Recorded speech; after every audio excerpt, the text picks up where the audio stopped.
وبروح المسؤولية نؤكد أنه لم يعد هناك مجال للغموض أو الخداع، فأما أن يكون المواطن مغربي أو غير مغربي. ضيف حلقة اليوم تزاد في مدينة الخنيشات بالغرب مدير نشر موقع بديل كيلقبوه بالسي الهضراوي، مول التقريعة الشهير والراعي الرسمي للنقاشات الفارغة، أكبر محرض ضد المؤسسات، وكان كيتآمر على المغرب يمة ما سمي بحراك الريف من خلال التورط ديالو في قضية عدم التبليغ عن جريمة كتمس بأمن وسلامة الدولة، واللي في التفاصيل ديالها أنه كان على تواصل بواحد السيد في هولندا واللي قال ليه باللي غادي يدخل سلاح الحسيمة باش ينوضوها ويديروا ثورة في الريف، وفي المقابل المهداوي ياخذ حقيبة وزارية في حكومة الزفزافي المزعومة، صدق مدبر عليها ب3 سنوات سجن نافذة. رحبوا معنا باليوتيوبرز حميد المهداوي. خوتي المغاربه، خوتي المغاربه مرحبا بكم، خوتي المغاربه مرحبا بكم، خوتي المغاربه مرحبا بكم، خوتي المغاربه مرحبا بكم، خوتي المغاربه مرحبا بكم، خوتي المغاربه مرحبا بكم، خوتي المغاربه مرحبا بكم. هاني ولا وقتو عليا مشقوق. حيد لي البريج، حيد لي البريج. هذه هي الجملة الشهيرة باش كيبدا السي الهضراوي الفيديوهات ديالو، واللي كيحاول من خلالها انه يستعطف المغاربة ويخليك تحس كمشاهد بانه كاين بيناتكم شي رابط وينال التعاطف ديالك، لكن في الحقيقة ما هي الا دخلة باش يوجدك تقبل داكشي اللي جاي من بعد، واللي في الغالب كيكون هضرة مسمومة، هضرة اللي مغلفة بحب الوطن ووسطها السموم والكراهية لهاد البلاد وكل الرموز ديالها. حميد المهداوي اللي كيسمي راسو صحفي، النشاط ديالو والخارجات كاملة منحصرة في اليوتيوب، يعني كيحق لينا نسميوه يوتيوبرز، لدرجة ان الفيديوهات ديالو يومية في مقابل 0 مقال في الموقع الالكتروني ديالو. مهداوي هاوي ركوب الامواج، يعني اي موضوع كيدور في الويب المغربي كيهضر عليه وكيتناولوا من زاويته الخاصه واللي هي ضد كل ضد، يكفي انها تكون كتقيس البلاد بسوء. المهداوي كيتعمد يقيس جانب المظلوميه اللي كاين في كل واحد فينا، وكينصب راسو ناطق رسمي باسم الصوت الداخلي في كل شخص، واللي ديما كيلوم الاخر على الفشل ديالو، ماشي حيت كيهمو يوصل رساله، لا بالعكس، الهدف الوحيد والاوحد هو رفع نسبه المشاهدات ويضرب الدولار، وهذا الشيء كيبان في القضايا اللي كيتناولوا الضيوف اللي كيستضيف، واللي هي اختيارات ما عمرها كانت بريئه، وكيستغلها في تمرير السموم والاحقاد ديالو. خرجات مول الماستر الغير محسوبه عمرها سلمات معها الجره، تصريحات اللي كلها استهداف واطلاق الاتهامات وبلا ادله، وهذا الشيء اللي جاب ليه متابعات قانونيه خطيره بحال قضيته مع وزير العدل عبد اللطيف وهبي، وبالتالي فهي كتاكد لنا حاجه وحده، واللي هي الجهل التام ديالو بالجوانب القانونيه والنصوص التشريعيه وخاصه قانون الصحافه والنشر.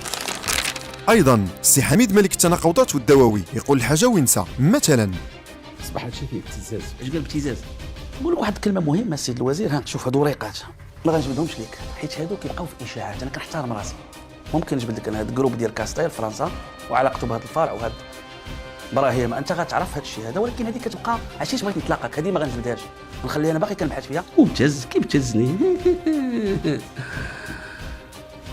ومثلا قدام المغاربه كنقول لك شوف انا احترمك، شوف كي كيدير هاد السيد هذاك، انا نتكلم على هذا الناس غادي نعطيو اخرين ولا باش راسي كي كيدير الحركات. كل احترام ليك ومع كل التقدير ليك، هذه اخلاق. وحتى البي جي دي ما سلماتش من التناقضات ديالو، فاش كانوا في الحكومه نازل عليهم، في عهدك مشينا للحبس، اش درتي ليا؟ شفت منك على الحبس. ما كايناش شي شكايه ديال وزير جا ضد الصحفي وما فاليديهاش بالكيان، عمرو شي نهار ما فكر يدير شي صلح ما بين الوزير والصحفي، هاكا شي 4 شيكات ولا 5 ضد رشيد نيني، واحده ضد داك الزميل ديال اللي كان ديال الان، ضد بديل، ضد العدد من المواقع، كل شيء غير كنجي البي جي دي حزب مجرم سياسيا، خونه ديال الوطن. وفاش ولاو في المعارضه كيمدحهم. احسن القوانين تعدت في عهد البي جي دي، قانون الصحافه والنشر فوقاش تحيدت الحبس من الصحافه في عهد البي جي دي. حميد المهداوي ديما لابس جلابه الفقر ودافع شهاده الضعف، وكيستغل اي فرصه باش يروج هذه الاسطوانه، وخير مثال ترى هذا القانون جا كنشريها عام من سوق الكلب وعام كذا، عندك كيسحق الكرافطات عام من سوق الكلب، ما قلت له من سوق الكلب حدايا ب 20 درهم، وبمجرد تسولوا على المداخيل ديالو والارباح اما غادي يجاوبك هكا. بغيتكم المغاربه تبارطاجيو هذا الفيديو ماشي من اجلنا، لا ماشي مشكل، دابا فقط يعني ما عندناش باش نمشيو نداويو، واحد النسيبه عطاتنا واحد 1000 درهم، ما كاين مشكل، عيني طردت والله العظيم، وانا نفكر قلت علاش ما نهضرش مع المغاربه فاكس اولا هك 57,000 درهم، شحال هي 57؟ 5 المليون و140 الف ريال، هاي جايين في هذا الشهر. هنا غادي نساو المبلغ الصغير وناخذوا اكبر مبلغ صرح به، واللي هو 5 مليون سنتيم في الشهر، مبلغ اللي كيبقى قليل مقارنه مع ارباح قنوات اخرى اللي كتقدم نفس المحتوى ديالو، بحال قناه امي ناعمه مثلا. ايوا يا حميد، لنفترض جدلا اننا تيقنا القصاصه ديال 5 مليون سنتيم في الشهر، ولا حيدنا المصاريف وباش كيعيش، واش داكشي اللي كيبقى له كافي انه يشري هذا الشيء؟ ابارتومون في الصويره، فيلا في الشبانات، ابارتومون في الكدال، ابارتومون في لوسيون، دار في سلا، غاديين معايا مزيان. فيرما سيدي علي البحراوي، فيرما ملي حصلناه قال لك لا راه بعت الفيرما ديال الخميسات وشريت بها الفيرما ديال سيدي علي البحراوي. شويه هو يمسح داك الفيديو مسروق. واصلا ملي جاتك الفيرما ديال الخميسات باش شريتيها انت باش شريتيها فيرما ديال الخميسات باش شريتها لا راه بعتها. قلبنا لقينا بانه فيرما ديال الخميسات وفيرما ديال سيدي علي البحراوي اللي نص ضام اليوم وزيدوا على فيلا في الشبانات ب 252 مليون. فيلا، 3 دبارتمات، منزل، 2 فيرمات، 3 السيارات، سكودا والرونجو كيوسات، اللهم بارك والله يزيدك. ولكن من اين لك هذا يا هذا؟ واش اموال الادزنس كافيه باش تشري هادشي كامل؟ صراحه كيبقى احتمال واحد وهو اللي تطرح في هذه المقابله، هو ان المهداوي كيدير ابتزاز. يعني واش كيفاش هاد القضيه هذه، وهاد القضيه تشارت بزاف ديال الكلام وتات ملاحظات على التمويل ديال باديل مثلا. هذه اسلوب من الاساليب اللي ممكن انه تعتمد.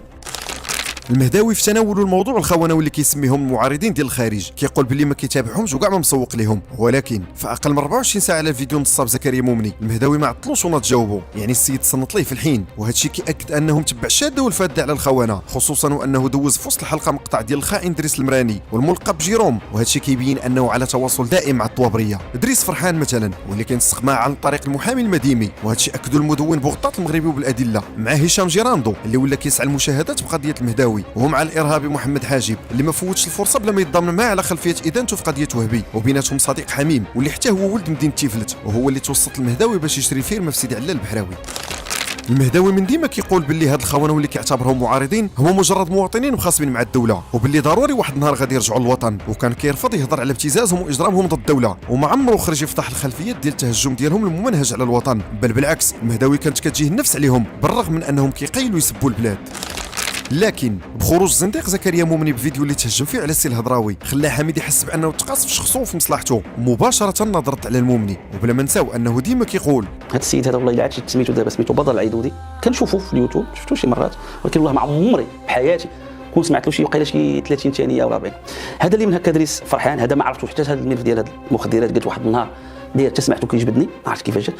السيد اللي من هكا هو فسحه على ما كيقولوا، هو فسحه. يعني بالنسبه للمهداوي ما حد كتهاجم في الدوله وفي المؤسسات وفي رموز البلاد بابشع الاساليب وباخضر النعوت هانيه، وراك بالنسبه ليه مجرد مواطن مخاصم مع الدوله، وعندك الحق في داكشي اللي كتتهم به النظام، والدوله هي اللي خاصها تصالح معاك. ولكن باش تقيسو هو المهداوي كيولي كيعرفك وكيتفرج فيك ويخرج يرد عليك ويكفرك، وديك الساعه عاد يمكن يدخلك لخانه الخونه.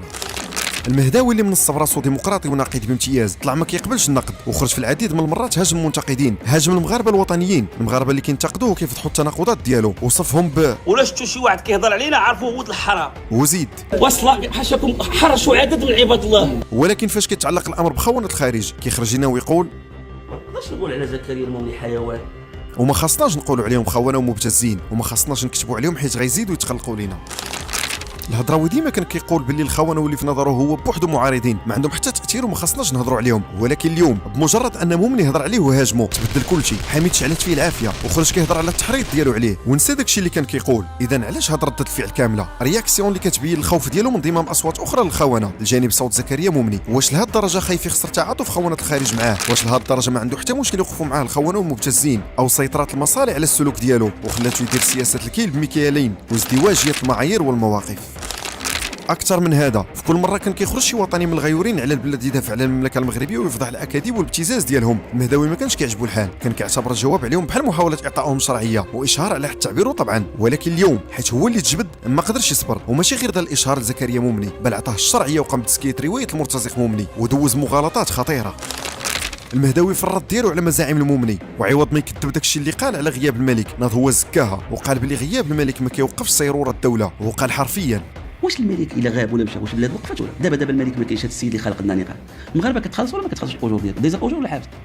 البرلمان ما تجمعش البارح خدام، المحاكم ما كيتحكموش دابا الناس ولا الوزينات حابسه ولا علاش انت تقلب على الملك يمشي؟ ياك الدوله غادا شنو المشكل؟ علاش كتقلب؟